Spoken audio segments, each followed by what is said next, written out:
Malemgi oina mipainingai oiraba pandemic COVID-19 bu layeng nanaba tongan tuaba laipak kayada madu hitak putona bu honing serk asida hauji Oxford University dia lairiba United Kingdom gi Birmingham da laiba Samuel General Hospital da consultant in emergency medicine oina thaupuriba Manipur gi haukiba Dr. Elangbam Biswajit ka Impact News ka video conference gi khotang da wari sanakibagi akhanna report ma Hojik UK da lairiba dumlaba akhoi Manipur macha haitare jam state sigi am chok chok chani ngai orba doctor amo oina akhoi UK da leba Samuel General Hospital hairibu hospital asida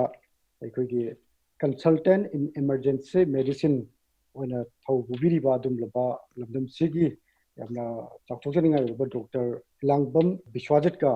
COVID-19 ngasi UK da test tawgibagi matang jira vaccine test of given matang kari hojikse kari lebi bage do khangjan abani mayam da tanja lukteribsi am mukto da tamo impact news ki maikai dagi tamo bu jamna nungai ba muju thagat pa photo chari akoi impact news ka join to bi bagi dam yamna nungai jai tha masi opportunity je pbi bagi dam ta ai yam thagat chari UK da si COVID-19 ji matang da clinical test to bagi kan hoji khumang saktin ba hogre khong thang din ba hogre habe pa phonge masi karai phawo ji testing ji kari lebi bage kari phibam da oi bage do kitang problem bi vaccine ji ngasi akhoi Oxford University gi makha da tawduna akhoi first human trial gi ngasi dagi recruitment hogre aina khangzabada mi 510 changwata mi changwata rada tawdabani changwata ra si ani thon khaidoga amana ngasagi vaccine ji kapa amana coronavirus ki nataba vaccine ama kapa moi si kapto si meningitis kini aduga masi test masi si ye masi ani si yengduni ka group population je makoina tawriji chahi train pandana tramang yankhai manga su mi singse masi dai coronavirus se changwa tara si da piduri neba hagi vaccine natabagi test trial to du se control to roga maduga masi gi ji moina khanjabada me gi second week ada wakta loina mak 500 se recruit tawrani aduga by September the results khangaga vaccine ji mayam da mass oina piba yabagi wakhan mok leiri haitare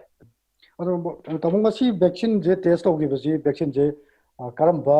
animal दगी लौबनो कमाई तौबनो मागी कनोजी हौल फमजी कमाई तौबनो अदु करम कांदना हाबा मागी test होगी बसी करम कांद तौबनो कितिन थम मसी अखोगी UCL University College of London da animal trial se phana kuire moina tawrise ko thatru musure hai aduga ngasai moju human trial mo tawduni ko London da ni ko azigi Oxford aduna moju hana loin human animal trial to matung da hoji human trial la ineba aduga la iba vaccine si khoi chimpanzee dagi logduni chimpanzee dagi logdoriba virus maming si adenovirus ko wi adenovirus je khoi gi log ko patawrise khoi gi lok lai hau to base sigi virus su chamana aduga manarap to duni manabo oduni maduda ngasai gi mingoi sida changra matunda kap ko matunda amuk sok tana ba hadana moina genetically altered to genetics semdo oga ngasai gi chimpanzee dagi yong chimpanzee dagi lauraga vaccine semaga miyoibada khoi gi mi changwa hai control ga vaccine capture ma capture aina tawjari hospital si Masidayda Labok Tibadagi mi chani yang Himaris Lakidre COVID Nanadana. Positive oivana 870 con 870 confirm oires Lakidabana 254 lay masing around Boktani. Aduga Masidayda Aina Tabok Togriba emergency department is the COVID ki mayam loin la ini. Laga su Aina Ayuji Agi Anganga in Piga Hoi Laminari Loinama.